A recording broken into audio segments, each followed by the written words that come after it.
তাই না? আস্তে কেন এত জোরে কি কই এতক্ষণ লাগে তোমার রেডি হইতে? আরে আসতেছি তো। তাড়াতাড়ি আসো, সময় কম। কি হলো এত চিল্লাইতেছো কেন? এই তুমি কি করছো? কে কোট পরছি? এই গরমের মধ্যে মানুষ কোট পরে? আরে তোমার হলো এক জায়গায় বাইরে যাবো, তাহলে ভালো কাপড় চোপড় পরতে হবে না? ভালো কাপড় চোপড় মানে যে কোট পরতে হবে এমন কোনো কথা না। এই যে এই বডিতে তুমি কোট পিনটা আমার লগে আমার বাবার বাড়ি যাবা। এই যে মানে কাজ করে একদিনও শান্তি পাইনে। সকালটা ও আর এই যে কাজটা করা শুরু করে দুই জামাইবো। আনারা ওই যে নাস্তা রেডি করছি, চলেন খাবেন। উত্তর নাস্তার গুষ্টি মারি, নাস্তা টাস্তা আমি খাবো না, আমার মাথা গরম আছে, তুই একটু যা। এই ম্যাডাম আমি কাম করে খাই, আপনার বাড়ি বসে বসে খাই না। জামাই লাগে পারেন না, আমার লাগে কাছে শুনুন গে। জামাই বানাইছে বাবা খো। কি তুই আমার বাবা খুর বললি? কি কি কইছে? এই তোমার বাবা খুরকো মানে কি খবর? তোমার চেহারাটা দেখছো? চাপাটা ভাঙ্গা, মান যত নাই ফেলে নাই মাংস, আবার বলে কি আমার বাবা খুর বলছে? আমি জীবন একটা সিগারেট পর্যন্ত খাই নাই, আর তুই আমার বললি বাবা খুর? সাহেব আসলে না আপনি কাইজে দেখেন না মুখটা ফস করে বাইরে গেছি।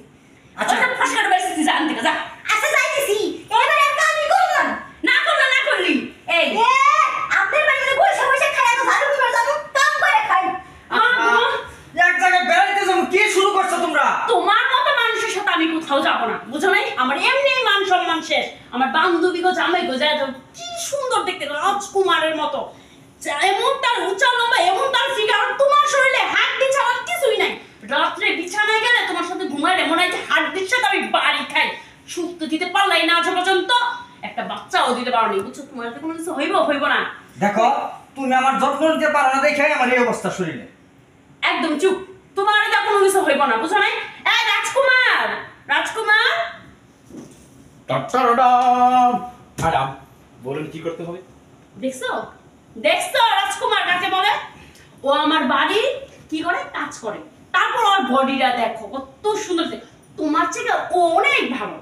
এই তুই আর আসার সময় পেলি না, এক জায়গায় বাইরেতেছি আর তুই এখন আইসা ডিস্টার্ব করতেছস। এই ওরে আমি ডাকছি তোমারে বোঝানোর জন্য কেমনে ফিট থাকতে হয়। ও সারাদিন বাড়িতে কাজ করে, বাজারে যায়, হাটে যায়, যত কাজ আছে ও করে, তারপর ও নিজে কত স্মার্ট করে রাখে। দেখো শিখো। আই দেখ তোর স্যারের অবস্থা দেখ।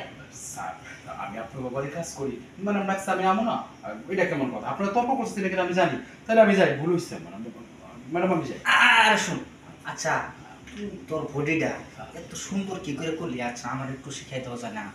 এইভাবে কি শিখান চাই? আপনি আমার লোকে চলে পরে প্রশিক্ষণ দিন। আচ্ছা এই তোমার অফিস আছে না? আজকে আমি কোথাও যাব না, তুমি অফিসে যাও। যাও হ্যাঁ তাহলে অফিসে আসল রুমে এগুলো খুলে রাখা, অফিসে ড্রেস আপ করে তারপরে যাও। আচ্ছা তোমার যা মন চায় তুমি তা করো, আমার কিচ্ছু ভালো লাগে না। আচ্ছা সাহেব তাহলে কালকে শিখাবো না? কালকা এই কি শিখাবি তুই তোর স্যার? রাগ করতেছেন কেন? আপনার লোকে তর্ক পাচ্ছে, তর্কটা যাতে হালকা হয় এই জন্য একটু পরামর্শ দিলাম। কি শিখাবো কোন? তো সাহেবরে পরামর্শ দিস, আমাকে তো কখনোই পরামর্শ দিস না তুই। আপনি কি পরামর্শ দেবো? আপনি তো যেমন তো পড়ি। আচ্ছা মাঝে মাঝে দেখি তুই ব্যায়াম করিস, বুঝে এইভাবে ডান কোর্স দি। আমি সেদিনকা আধা ঘন্টা দাঁড়ায় আসলাম, আমি দেখছি তোর বডি মেসেজ কিভাবে করিস, এত সুন্দর তোর বডি। আসলে দেখলেই আমার কেমন জানি লাগে মনটা। সরি ম্যাডাম আসলে আমি পড়ে গেছি। তুই আমার ঘরটাই রাখতে পারিসনি? আমি কি এরকম ভাবিনি তোকে। আপনি যদি আমার বড় লইবার লেগে দেন তাইলে দেখাই তুমি রাখতে পারি কি না পারি। তা আমি জানি তুই যেভাবে বডি বানাস তোর কাছে আমি কিছুই না।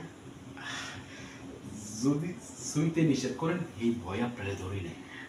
আমি তো সুইতেই কই, কিন্তু তুই তো সোস না, তুই খালি দূরে দূরে থাকো। কেন আমার কি দেখতে খারাপ লাগে? দেখতো কোন দিকে আমি খারাপ? আমার 7 জন্মের ভাগ্য যে আপনি আমার পছন্দ করেন ম্যাডাম, আর আমি আপনার কোনো খারাপ লাগে? আমার ইচ্ছা করতেছে আপনি একটু কোলে নিয়ে নাচতে। সত্যি?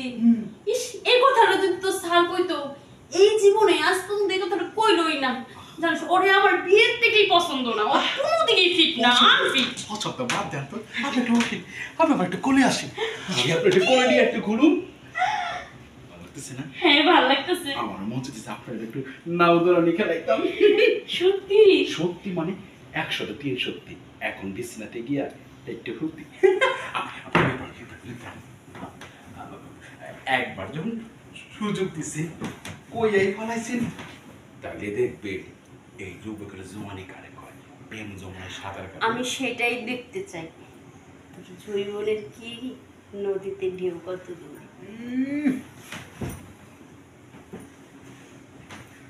এখন দেখবেন আপনার যৌবনকালে আমি কেমনে বইটা চালাই। আমি গ্রামের খাঁটি পোড়া সারা জীবন নৌকায় বইটা মারছি, আজকে আপনার জমিনে বইটা চালাইলাম কেমন লাগতেছে? ভালোই লাগতেছে। হাই হাই আপনি মনে খুব ব্যথা পাইতেছেন, তাহলে বইটাটা একবার যমুনার মধ্যে